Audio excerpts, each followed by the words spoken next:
Hi, and welcome back to the day three evening play. Okay, so this is the final thing. And I know some of you might be a little bit confused. It's like you were just Spain, now all of a sudden you're the Philippines. And here's what's going on is that game is going to take a minute to ramp up and it's going to be really slow. And there's really not a lot of things that I can show you or that I can talk about, nor is there much of an opportunity for conversation. And most of my tutorials come from my later play in games because those are the games where I'm either being successful or I'm winning, whatever. So what you're seeing here is just I wanted to switch over to this game and kind of show you guys the playthrough. It's kind of like a fast forward. So think of like when you first start a game, it's just like having a child or a fetus in the womb. It's very fragile. Some things could go wrong. Doesn't matter how good of a player you are, and you have the opportunity to fall apart. And sometimes you make it through until like day 30 before you get wiped out. By about day 14 to day 21, you start realizing where you're successful or not, and whether or not you're going to survive. So I am in a coalition with Indonesia. Let's see if these guys decide. No, these guys are going to be stubborn. That's fine. I'm not gonna play that. So I was solo for a while, and I was like, okay, I'm just gonna play solo, just kind of figure my way out. And then I created a coalition because I started noticing that China and Japan were in the same coalition, and I was probably looking really tasty to them, a small little island nation. So I thought it was time for me to start getting into a coalition. Turns out China went AFK. Japan, now Indonesia just joined, and then Japan comes strolling through my waters. Japan gets spanked, and I come in, and at first I was kind of observing, but I was there to pounce because I wanted to at least give Japan a black eye and see if I could get ahead because this was a tactical advantage for me. I was able to see a battle going on, and regardless of who the winner was, I wanted to give Japan at least a black eye at the bare minimum. And so that's how come I own half of Japan. Now, I told him he could have this, and I don't know if he's going to take it or not, or if he's been AFK because he hasn't even taken that, and he's pretty much just wiped that one to the ground. But there is a lot more going on in this server. So let's see. So I've got a couple of strikers. Let me cancel you. Got a couple of strikers, and I have got where? Why the hell? And apparently, I've got that there. Okay, cool. So I have helicopters. They're level 2 gunships. Okay, that seems to be part of my formula. So here's a neat little trick. As long as you can get the blue part over the center of the city, if they have a troop and it's still out of range, they're still within range. It's a neat little trick. I've got a lot going on here. We're starting to gain territory. And, Indonesia for a new guy, man, he's really impressive. He's a team player and he's made this coalition experience enjoyable to where I'm willing to ride with him to the end and be by his side, even if we lose, because it's hard to find team players and people that play. And so I've got a small little navy. So here is something to kind of help you understand how to operate navy. So you don't just run up and go, "Oh, I'm going to bombard a city like this," right? What you want to do is you want to bring it up here, and you see that circle? As long as that circle is over the center part of the city and can actually get a radar detection, it will automatically fire. So if there's nothing there, you don't destroy the city because every time you hit that city, you're losing population. So you want to be able to have this round part right here. You want to have that over the center of the city, and it will keep you from doing undue damage because you're going to lose points when you take that population down. So when it hits, it's going to take out 2 population every time it hits. So 2 times 2, so that's 4. So you're going to level this city and you're going to lose all that points. You're going to lose all that production. And if you want to, the reason why I'm able to have the high resources that I have and get the resources that I get is because I take the time to preserve infrastructure. Okay, this is something that I strongly recommend is that you save the infrastructure. It's important because without the infrastructure, you really have nothing. Let me put so I got three strikers and a superiority. What I do with him? Okay, so I've sent him up over here. Here's another thing: is annexing cities. So part of surviving a nuclear attack. So I plan on getting nuked probably in this game, and I don't mind because what I will end up doing here in the next 8 days or so, game days. So in the next couple days, I will start be looking to annex a city. And I'm going to annex a city based upon resources I need. So I am weakest in electronics. So I'll probably go down here to Ho Chi Minh and I will annex Ho Chi Minh. I need all this to get it. I got some or most of it. But, oh, and I can actually, and it's been hard getting research too.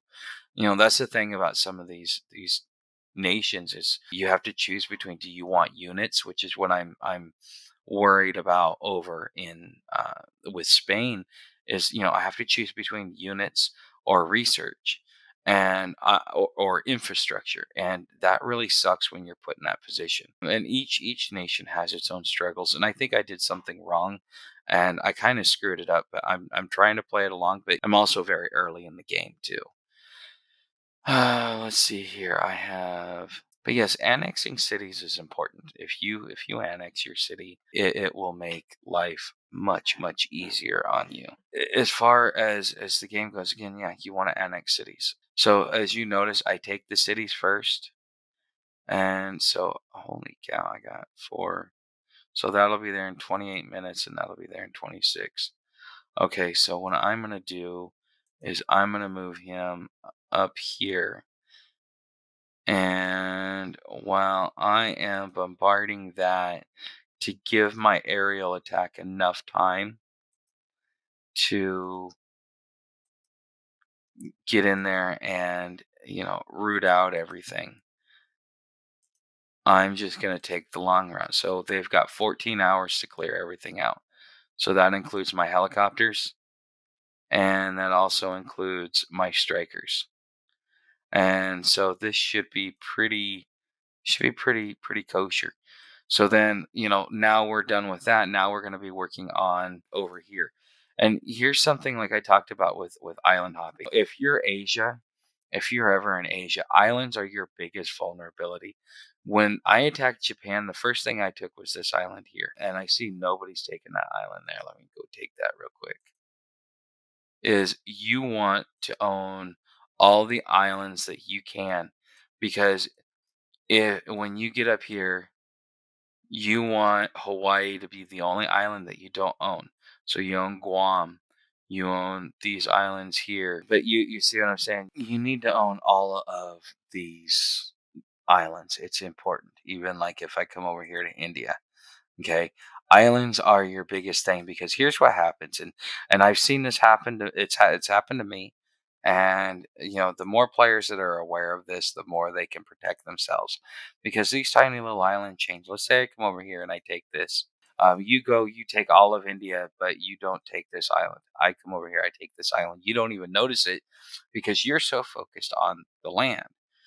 Well, what ends up happening is now I've come over here, I build an air base, I start moving troops in, I bring in my naval support in case I think that, like, so he's got level three. So, yeah, I'm worried about it. He's got destroyers, and, well, he's only got it coming out of one. So, he's only got one naval manufacturer, but that's enough. And I bet you he's doing subs, and those subs are going to be brutal. So unless you have either naval patrol, ASWs, or destroyers, you don't really subs will kick your butt all over town. Destroyers are the equalizer to subs. But if he has that for his protection, great. But if I'm coming from the Americas and I wanna come in, I can attack anywhere here in Asia because now I have this dome. And then once I get in, I just start building air bases and move my way through, and that is how you get a foothold when you're trying to go across an ocean. And this is something that I use, and people just I've had other players are like, "Oh my god, thank you! I didn't even think about that. Great idea." Also, knowing that as an offensive weapon, I also know that I need to use it as a defensive weapon. So let's look at here and see what I'm building. Okay, let's go to. Okay, so Japan sideswiped me. So he was building cruisers up here. So if you're in Asia, this is the reason why I play the Philippines is because I want to get in. I want to have a good naval battle. So if you're really into Navy, this is going to be something for you. But he still has a level 4 there, but I took it out plus everything else he had. And he had a level 4 here. He had a level 4 down here. I mean, this Japan is very powerful. He is a threat in this region. I think Japan is a greater threat than China because of the naval power. Because here's the thing: the only reason why naval power works and works in Asia is because look at what you have here. I have all my cities are coastal. I'm in an island nation. These are all coastal cities. You realize that if I want to get to this city, all I have to do is go up this river. You realize how vulnerable you are to Navy. Now, that works really, really good if you're in Asia.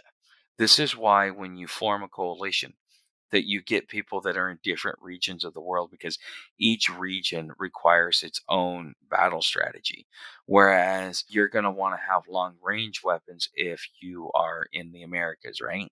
So you're going to come over here to the Americas, you're going to have long range weapons. And uh, that's going to be what helps get you across the ocean because the thing is there's not a lot of action over here, especially if you make friends. All the action's in Europe and here, and it takes a minute to get over, and you have to get this island and this island and this island and that island and then make the hop in. Okay. So, and then in Africa, it's it's like you ever seen those cartoons where one fish eats another fish, eats another fish, eats another fish? That's what Africa's like. Middle East, it's all about land warfare, tanks, and things like that. Now, Europe, it's all about recon vehicles and quick attack and quick defense weapons, things that do a lot of damage really quickly to be able to stave off. But the thing is, your borders are also very close. Again, each region of the world, and a navy works really good if you are here. But if you're in America and you're trying to build a navy, it should be an expeditionary force that's going to get you across the ocean. It should not be your full battle strategy like what most people like to do. Even in Europe, they should never be your full battle strategy. Regardless of what region of the world you're in is the strategy you have. China's not going to really want navy. China's going to want something is going to want like naval defense, but China's landlocked. Here in the Pacific and South Pacific, in the island nations, this is where your naval is. And this is where your naval strength should really come from. And this is why in a coalition you should have one guy in Asia, one guy in the Americas, one guy in Africa, and one guy in Europe, and then a wild card anywhere else. Because the thing is if you spread them out and say, look, you got to hold your own, they will form their own little regional alliances. And once they get to a point where they feel strong enough and everybody's kind of conquered all the NPCs in their area or all of the inactive golden. And this is something that I think that most people they really miss out on. Is that aspect of the game. This is why it's important. Why I do the tutorials that I do is because with the tutorials, at the bare minimum, you are going to start learning how to how to be able to handle it on your own because there is a way you got to do it and you got to be delicate. You're part of a coalition. Now, I mean, as the leader, you should have at least one person at your back, but you shouldn't have everybody close to each other because then they step on each other. Me and Indonesia, we complement each other because he works well. I give him a direction. It's like we went after Japan. He says, let's go after New Zealand. I say, no, why don't you go after China? Because I knew China was inactive. Now, as a leader, I'm directing my people around going, okay, why don't you go in this direction? Why don't you go in that direction? If they're in my region, But the thing is when you're in your region, I expect you to have full control, because to win as a coalition, each player should control their region. That's how you get your points. That's how you're not stepping on each other. Okay. So I built my first attack helicopter because I want attack helicopters. Okay. So let's see here. I'm going to attack helicopter. And no, I still don't have enough for that. I still don't have, and I don't have an air base. Damn it. Okay. So what I will do is just go with infantry. And see, this is a lot of, ooh, I want to go for a recon vehicle. I still can't do that. Okay.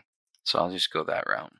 Is I am building my specialty units, but I'm building a lot of infantry. I haven't built a lot of armor because of the things. Ooh, I just got a new ship. Where's he going? I forget. Let me put him here. So I like to have my ships. I like to. There's strength in numbers, and if you do strength in numbers, then you're good. Now I would be working on my second fleet, but the side swipe that I got from Japan, like, okay, so you know how I showed you how you run up on that and everything like that. So when you run up on someone, it will automatically attack. But if you attack and you choose the attack, and what I can do is I can come up right behind you, and then I can attack your ship, and you won't do any damage to me, and I'll sink your ship. See, this, you don't necessarily need range. What you need is an incompetent player that doesn't understand that this is how you this is how you actually attack. Is you declare war, and even if you have to do it formally, I mean, you shouldn't be scared. I mean, a sneak attack's nice, but sometimes you can't do it. Declare war when you're on their shores, and put your ships close. That way, if they bring their ships up, you at least have a defense, and you can sink their ships while protecting your shipping lanes, because that's really what the navy should be, as an escort. And again, in order to get into Asia, you need to have a naval presence. So I have been on my soapbox for about 20 minutes, and I hope that you guys have enjoyed it. I've got my troops going the way I want them to go. I am slowly gobbling up. I need to split and go through. So he really didn't do anything, so I'm not worried. Now, normally I wouldn't send one troop out on its own.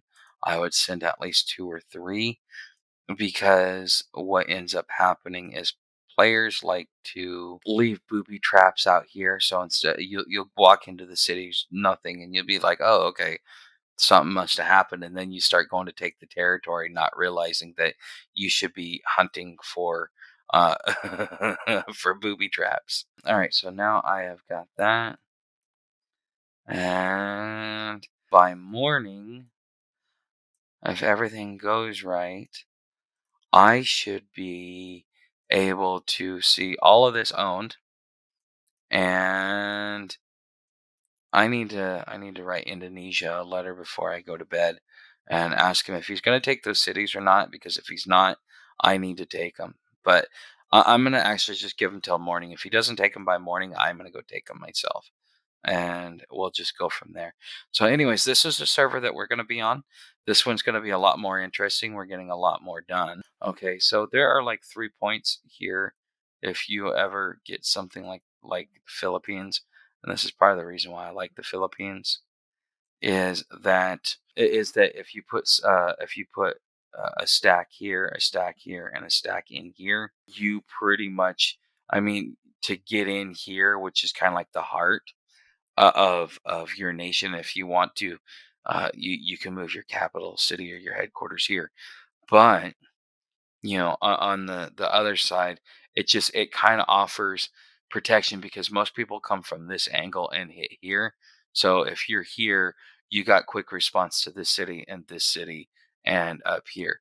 If you're here, you have quick response to here, here, and here.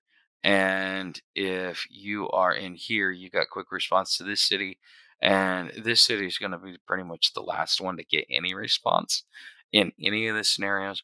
But at least I've got quick response. So if I come in the morning and I've got stuff going on, so I can just quickly dispatch my ships and be on the way.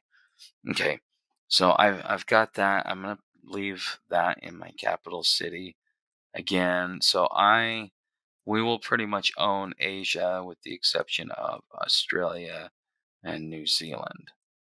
Okay, Asia is in the bag, and so that means that either we push west to the Americas, which hold on, let me look. Okay, so he's not. What level player is he? He's a level 6. Oh, and he's at war with Norway. Uh, eh, I wonder. You know what? I don't discount these players, but he doesn't look like he's building a navy. I don't have to worry about that. So maybe let's see. Let's look and see what Hawaii looks like. Hawaii's the wild card. No, nothing there. Nothing there. Not even an arms industry. What is wrong? I don't understand why the new players get these. And the United States really isn't that great. Honestly, I avoid the United States. If I have a choice of the Americas, that is actually my favorite. Brazil, no, no, they're giants. They're soft giants. you know but anyways, all right guys, we will pick this up in the morning, and we will start our next war campaign and seeing who we attack. I would rather get Mexico.